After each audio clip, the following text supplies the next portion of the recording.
On. G'day, so it's Guy, the Raw Food Guy here, and welcome to the Millennium Kitchen of the Raw Food Guy. I just wanted to share with you something today, just something about a really simple kale juice. I call it kale wheatgrass juice. And one of the reasons I wanted to share it is I've just been getting into, I'm not 100% raw, experimenting with raw. I've been playing with 100% raw for a couple of weeks. I've been teaching raw for a couple of years, but I've only had, like a week here and a week there where I'm actually doing 100% raw. So I've been experimenting with lately, and the thing that I'm excited about is actually greens and green juices. And so what I'm going to show you today is my kale wheatgrass juice, which is a fantastic way to get a heap of greens into your diet. Let's face it, if you were to juice a whole bunch of kale every day, you can't possibly, well, without a lot of effort and a lot of chewing, eat a whole bunch of kale every day, as well as lettuce and celery and cucumber. So to get this fantastic nutrition into your body, which re-energizes your cells and helps stimulate a detox in your liver, it helps, basically the big rave on green juice is it's like the blood of the plant. So for us, it's very nourishing and very rejuvenating. So anyway, the reason also that I'm excited about kale is that it's, of all the green plants, it's got the highest nutrition. If you compare it to cabbage, broccoli, or any of those other greens, it's got the highest amount of nutrients in it.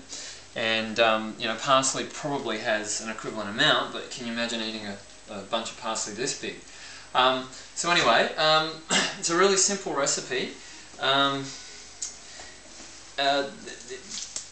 The other thing about kale, and I'll just say I'm very inspired about kale. The one other thing about kale is that it grows like a tree almost.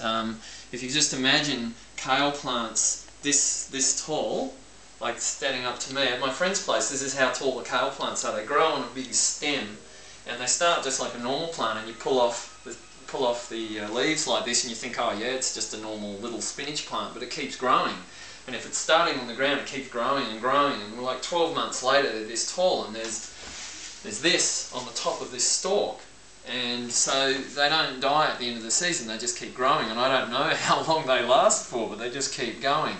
So we've kind of got this little kale forest out the back. And so that's how come I discovered this. We had so much kale, I started juicing it, and I was missing wheatgrass. I was going, because wheatgrass you got to tend the grass and all that. With the kale you just set it and forget it, it just goes. So yeah, I love the kale for that reason, that it's easy to grow a lot of, and hopefully you can get kale locally where you are. But if you can't get a lot of it, and you just want to use half a bunch, you could use that much kale, and then you could use half a head of parsley and get the same effect, or you could use some cos lettuce or some English spinach. What you want to use is mild greens that are intensely green. If you use silver beet, there's too much oxalic acid, and so the oxalic acid is very hard on the body, and it's also the taste of raw spinach juice is like it's full on. So you want to use like the Asian greens like bok choy, tatsoi, that are really green but they have a mild flavour. So basically if you can eat it in a salad and enjoy it without cooking it, then you can juice it and it will be okay. So bok choy is the same as well. So anyway, without any further ado, here's my kale smoothie. One apple.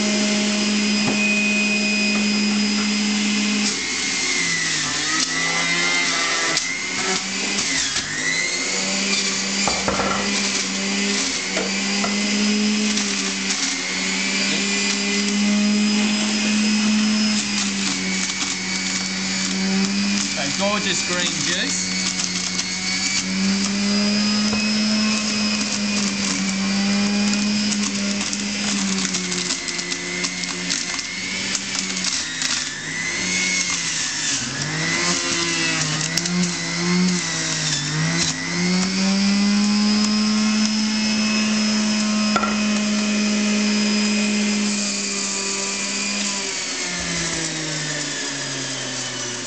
I like to follow it up just with a little bit of water at the end, just to wash through all the sediments. You don't want to waste any of that intense green juice.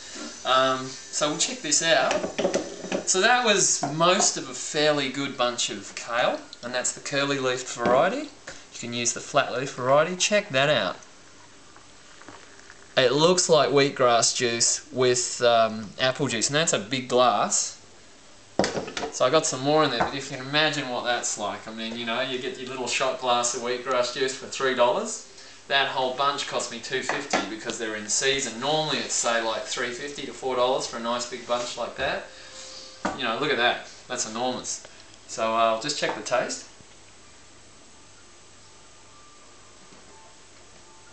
Tastes like wheatgrass with apple juice. It's amazing. So this is, yeah, plant blood going straight in and building your blood with iron, detoxing the liver, chlorophyll. I mean, we'll go into it another day, but if you look up chlorophyll and green juices on the internet, you'll find out all the details. It's just amazing stuff. So thanks a lot. See you next time on The Raw Food Guy. And if you like this and you want to hear more, go to The Raw Food Guy on Facebook. Just type in The Raw Food Guy and like that page, and I'll be sending out raw food tips and videos as we keep going. Cheers.